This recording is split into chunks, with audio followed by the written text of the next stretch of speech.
Text over a black background. American Experience Films. Change, not charity. The Americans with Disabilities Act. Now, a panning shot of the Capitol building. Inside, police stand by as protesters fill the building, pumping their fists in unison with their chanting. Some stand while others sit in wheelchairs.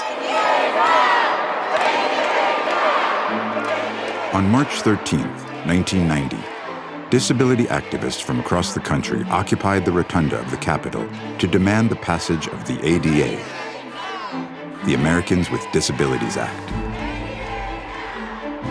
1 in 4 Americans was living with a disability. Pent-up anger over discrimination, segregation, and isolation had led to this moment. Black and white protest photos. Do they get to have a career? Do they get to have a spouse? All of these questions, which we had for nearly a century shoved away, they weren't going to accept second-class status any longer. Police officers pulled men in wheelchairs through the bustling crowd. We're going to be part of this country. We're going to be part of the community just like anybody else. Who would ever thought that people with disabilities would actually be arrested for demonstrating? Oh, poor little cripples, right? A protest sign. We will not go away. We are here to stay. That coming of the movement said, we're not going to hide in the shadows. We're coming out. Access is our civil right.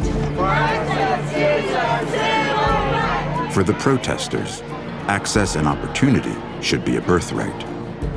But opponents of the ADA lambasted it as unrealistic. Articles read, blank check for the disabled? Those costs could be monumental. This was a civil rights bill that required massive amounts of changes that somebody had to pay for. A political cartoon, dollar bills create a ramp. On the other side, a figure in a wheelchair sits at the base of a staircase. If passed, the Americans with Disabilities Act would be one of the most consequential civil rights bills in the nation's history. Civil rights aren't given. You have to fight to get them, and then you have to fight to keep them. An American flag, its stars illustrating a wheelchair symbol.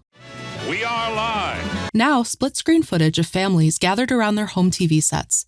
Text, edited by Sandra Christie, ACE. Narrated by Peter Dinklage. Produced by Hillary Klotz-Steinman and Sarah Keeling. Written and produced by Shauna Gazit. Directed by Jim Lebrecht.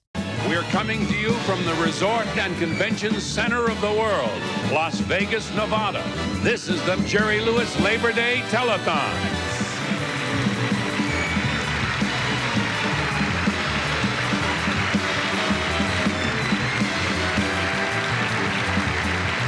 Now, Jerry Lewis in a tuxedo takes a dazzling stage, a full band behind him.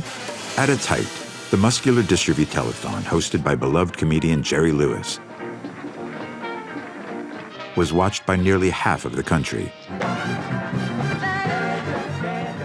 Broadcast over 21 non-stop hours, it raised hundreds of millions of dollars towards finding a cure for muscular dystrophy. Here's $100,000 for good luck. But not everyone welcomed the telethons. My husband and I both had polio.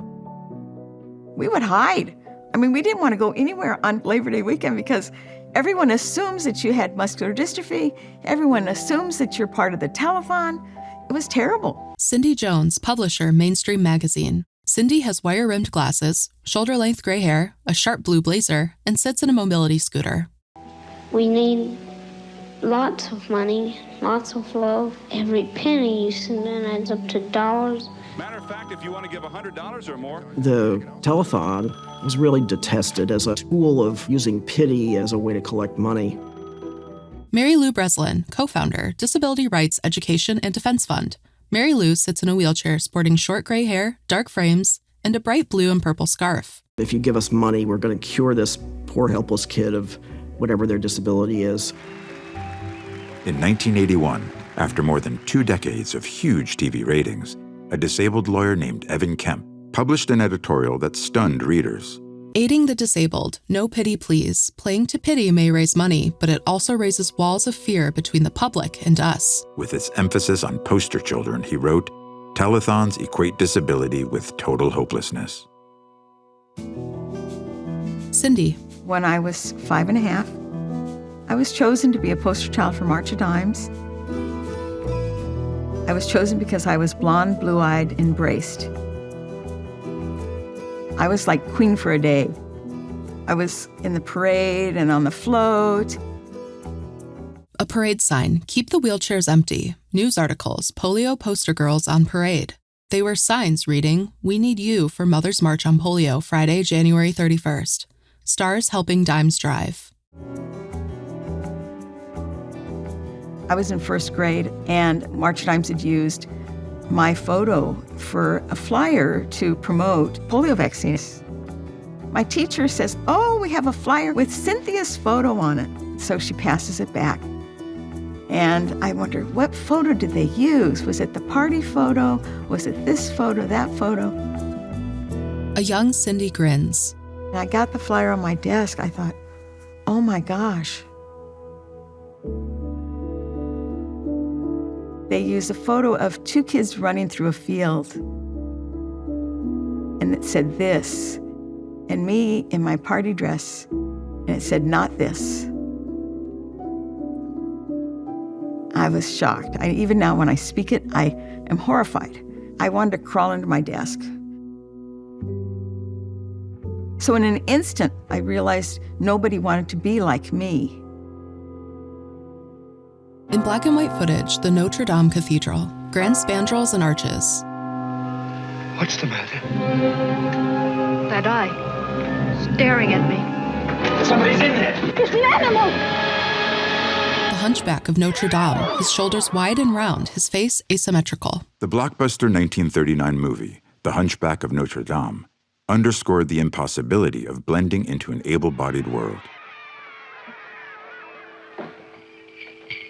When we see the Hunchback of Notre Dame, what you see is someone who wants to participate, but is pushed out, and he hides in the shadows.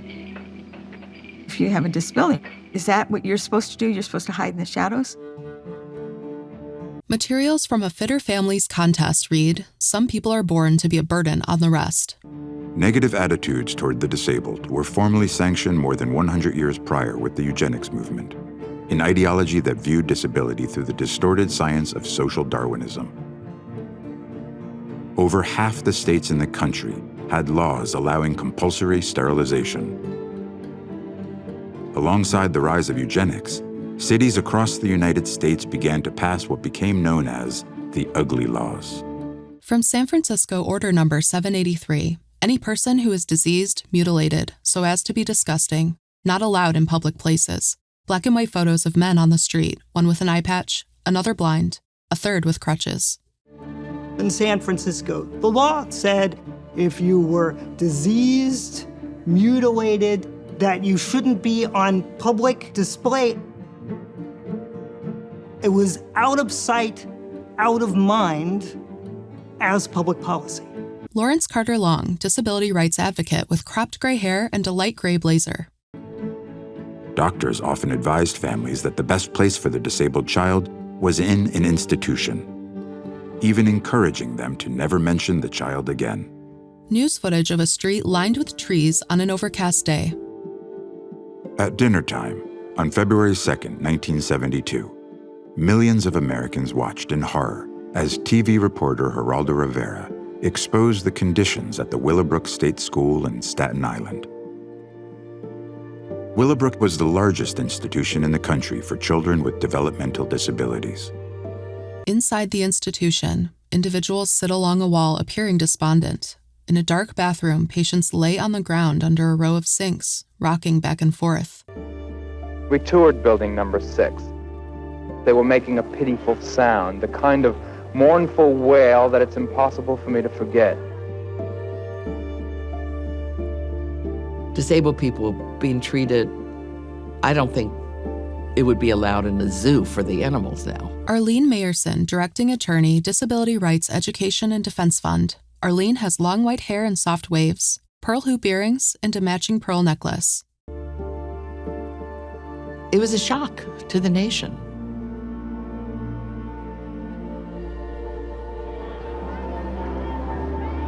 The Willowbrook exposé ignited a national movement that would lift disability out of the shadows. People on the street protest Willowbrook. Signs read, Willowbrook death toll, 90 in 1970, 130 in 1971. Please help give our children a chance at life. In California, a group of disabled college students began to envision a new way forward. With a $250 donation from the local Rotary Club, they formed CIL, the Center for Independent Living in Berkeley. This is about your membership. Are you going to be able to? Lawrence. If you needed government assistance, there were people that could help you navigate that Byzantine system. We find attendants for disabled people in our target area. We have counseling, transportation service. If your wheelchair was broken, there were people who could teach you how to fix it.